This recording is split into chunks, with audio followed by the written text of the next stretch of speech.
So I have really felt the guidance of the Holy Ghost in my life and throughout my life. And this was one in particular when I was really just at a loss of what to do with my life. And so this is what I did. I was fortunate enough to get a scholarship. Not much. It was $50, but that's what the tuition was when I went to BYU in 1952. Was $50 a quarter, and so I didn't have to worry about that. And then I couldn't afford to live in the dormitories.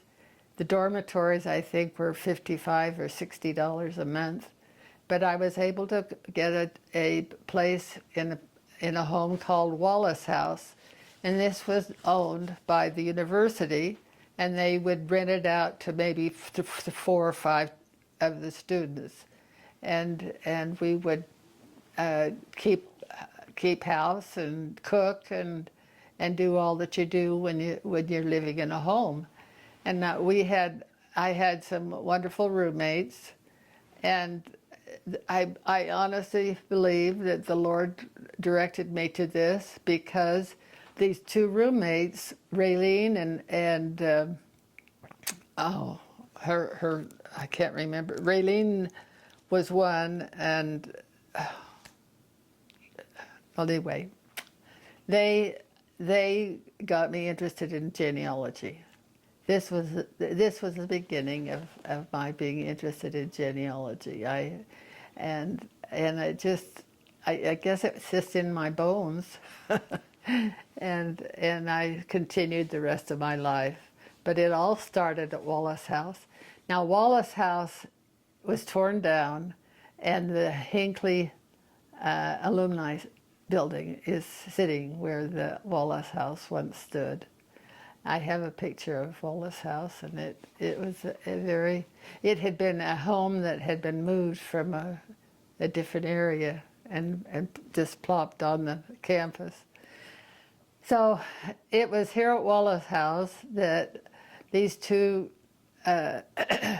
roommates decided they didn't want to go to the campus branch. There was only one branch, but there were 5,000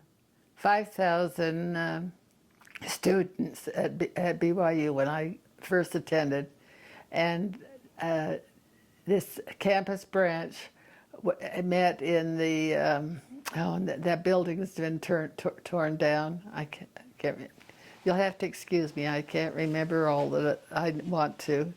But anyway, the building where Campus Branch was located was torn down.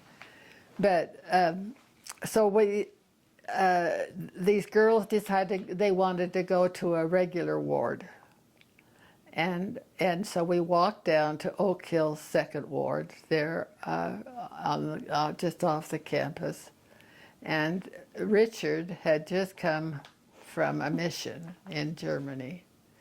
Here again, you can see how the Lord seems to work in my life. And that mutual class, I'll always remember it. We were upstairs, and there were chairs on one side and chairs on the other. And the girls sat on one side, and the boys sat on the other, and the teacher sat on the other side. And I guess it was at that time Richard was looking over these girls to see who he might think to get serious with. Well, it turned out I was the one. And so this was the beginning of our romance. And he would come by Wallace House and pick us up in his old car that Uncle Ez had let him have. Well, he bought it from Uncle Ez, but then Uncle Ez was very generous and later forgave quite a bit of the debt. And but he would pick us up as an excuse, not just me, but with the other girls, and drive us over to the Eyring Center. I mean, we could walk it without any problem, but that was an excuse to come and and take us over to the campus. And then Richard was a poor, starving returned missionary. He had very little money. He wasn't getting any help from his parents or family at all. And he decided he'd sell wherever. And so he started trying to find people that he could demonstrate this wherever to. And he knocked on a door in Springville, and it was my relative, Aunt Emma, and also her niece, who also was living with us at Wallace House. And he knocked on this door of Aunt Emma's. Now, if you don't think this is an interesting occurrence, and Jean said, well, why don't you come and give a demonstration at Wallace House? So he did. And all the girls disappeared except Joanne and I. I felt so sorry for him. And so after the demonstration, he made a little cake or something on top of the stove.